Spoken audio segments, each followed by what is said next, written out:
सोचिए आपके पास कोई व्यक्ति जरूरत पड़ने पर अपना सोना गिरवी रख दे और आपसे लाखों रुपए उसके बदले में ले ले, लेकिन आपको बाद में पता चले कि वो सोना असली था ही नहीं।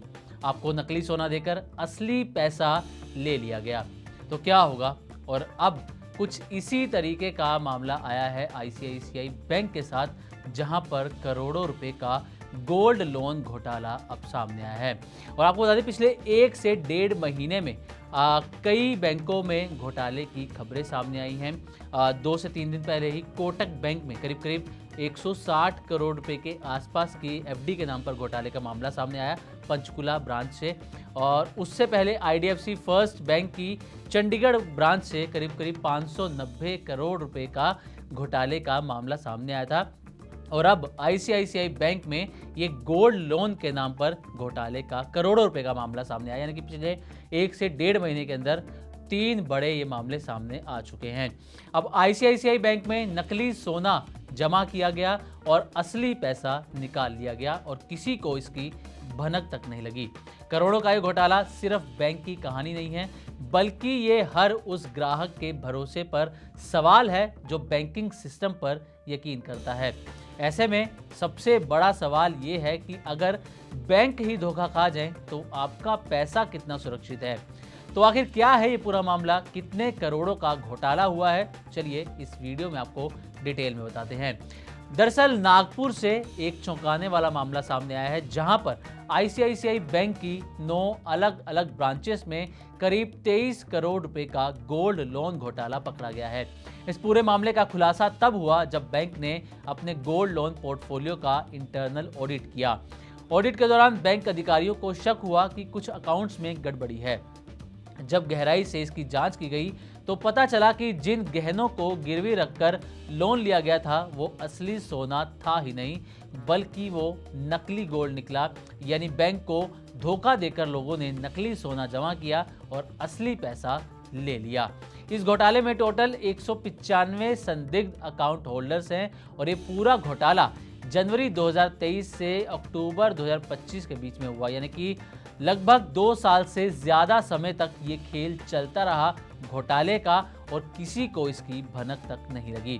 इस मामले में शिकायत दर्ज कराई गई है बैंक के जोनल ऑफिस के कर्मचारी धनंजय रमेश ठिट्टे की तरफ से, जिसके बाद धनतोली पुलिस स्टेशन ने मामला दर्ज किया और जांच शुरू कर दी है।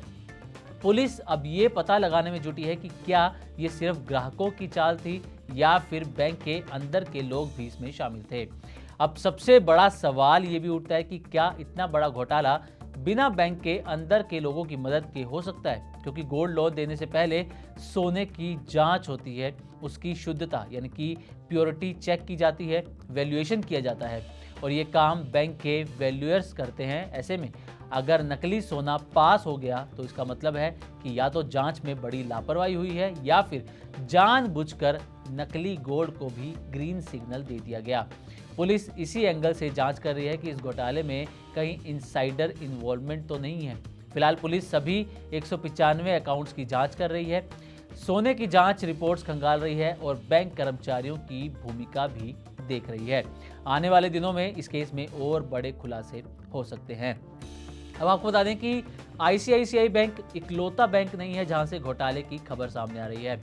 कुछ दिन पहले ही, यानी कि 2-3 दिन 4 दिन पहले ही हरियाणा के पंचकुला से कोटक महिंद्रा बैंक में 160 करोड़ रुपए की एफडी फ्रॉड का मामला सामने आया और इससे कुछ दिन पहले आईडीएफसी फर्स्ट बैंक में इसकी चंडीगढ़ ब्रांच में 590 करोड़ रुपए के घोटाले की खबर सामने आई थी।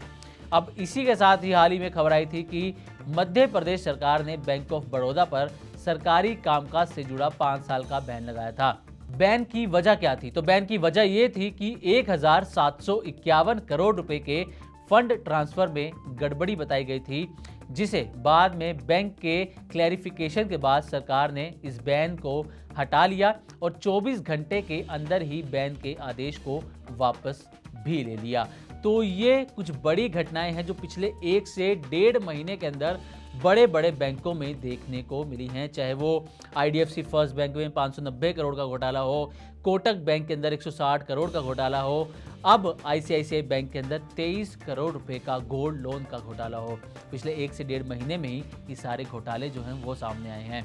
तो चलिए अब जाते जाते एक बार बात कर लेते हैं भारत के गोल्ड लोन मार्केट की भी। तो ट्रांस यूनियन सिबिल की हाल ही में रिपोर्ट आई है 1-2 दिन पहले ही, और रिपोर्ट के मुताबिक हर 100 में से 36 लोग लोन लेने के लिए अपना सोना गिरवी रखते हैं। वहीं गोल्ड लोन अब कुल लोन का वॉल्यूम के हिसाब से 36% और वैल्यू के हिसाब से करीब 40% तक हिस्सा बन चुका है।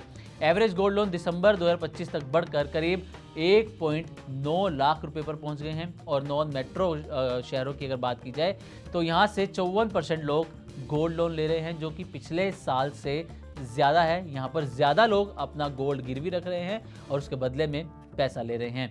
पहली बार लोन लेने वालों की हिस्सेदारी बढ़कर 15% हो गई है, और इसी के साथ क्रेडिट हेल्थ दिखाने वाला CMI इंडेक्स 97 से बढ़कर 102 यानी कि 102 हो गया है, यानी कि स्थिति जो है वो सुधरी है।